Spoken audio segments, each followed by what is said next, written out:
څوک چې سورت مزمل تلاوت کوي الله به ورته د نبی علیه السلام زیارت نصیب کوي. څوک چې سورت فاتحه تلاوت کوي الله به د خپل عذاب نه بچ کوي. څوک چې سورت یاسین وي الله رب العزت په د قیامت پرځ تند نه ساتي. څوک چې سورت واقعه وي الله رب العزت په غریبی نه راولي. څوک چې سورت ملک وي الله به د قبر عذاب نه ساتي. څوک چې سورت الکوثر تلاوت کوي الله به د دشمنانو دشمنۍ نه ساتي.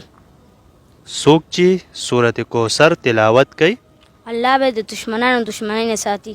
ماشاءالله ماشاءالله ماشاءالله. وای بچي څوک چې سورت کافرون وي الله به د مرګ په وخت کفر نه بچ کوي. څوک چې سورت اخلاص وي الله به منافقت نه بچ کوي. څوک چې سورت اخلاص وای الله به منافقت نه بچ کوي. څوک چې سورت الفلق وي الله به حادثو نه بچ کوي. بیا وای کیمرې ته وای.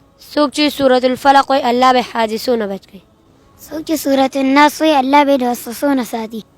نه د دې نه خو بچی بیا دا معلومیږي چې نه په حکیمانو ګرځېدل شته نه د مازغو په ډاکټرانو ګرځېدل شته چې مطلب د مازغو ډاکټر وي. دا دومره ښکلی عظیم کتاب چې مونږ له الله تعالی را کړی دی زمونږ په ښکلي پیغمبر نازل شوی دی. نو دوستانو په دې کې د هرې بیمارۍ علاج پروت دی. دوستانو په دې کې هر څه پراته دي چې دا دومره قیمتي خبرې د دې دین سټارانو په خوله تاسو واورېدې نو بیا ولې د دغه قرآن پاک نه مونږ لرې تښتو. د دې خبرې مې مطلب دا دی چې ټیم نه ورکوو. دوستانو په کار دي چې دغه ښکلي حق سچ قرآن پاک لا ټیم ورکو.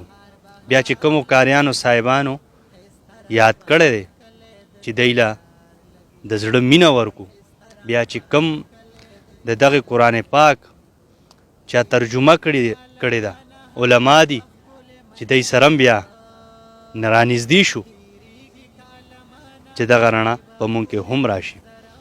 الله دې وکړي چې په دغه حق سچ دین اسلام او بیا په دغه ښکلي کتاب یعنی قرآن پاک باندې مونږ عمل وکړو. د زړه نه مسلمان چې څه ته وایي چې هغه مسلماني په مونږ کې راشي. قدرمنو دا کلمه ویونکې دا بزدل نشي کېدی. قدرمنو دا کلمه ویونکې چا چې لا اله الا الله محمد رسول الله ویلی دي دا بزدل کېدی نشي. نن دې مونږ په دې خپل ګریوانونو کې سر ورښکته کړو چې مونږ کې نرتوب سوره دی او مونږ کې بزدلي سوره ده. که دا کلمه مونږ د زړه نه ویلي د زړه د اخلاص هم ویلي بیا مونږ کې نه بزدلي به وي او نه به راکې ډربوکي وي. قدرمنو وبګورو په چاپېرچل کې زمونږ چرته هم مسلمان دی وهل خوري خو بل مسلمان غږ نه کوي نه راپاسي. نو دا معلومیږي داسې چې مونږ د دغه حق سچ قرآن پاک نه او د دین نه ځان لرې کړی دی. وایي چې اخره زمانه شي نو مسلمان به صرف په نوم مسلمان پاتې شي. نو الله دې وکړي چې حقیقت کې مسلمانان شو. دا بل وایي الله دې زمونږ ستاسو ایمان ته خیر کړي. الله دې زمونږ ستاسو ایمان نصیب کړي. الله دې وکړي وزوامه دا شته ایمانونه چې مونږ نه کم تللي دي چې دا راکې واپس راشي په دې قایم دایم ځان وساتو. مدمره چې جامو کې نه ځایدما وقدم چې مې په دغه یا قدم چې مې په دغه ښکلي ښار لګېدو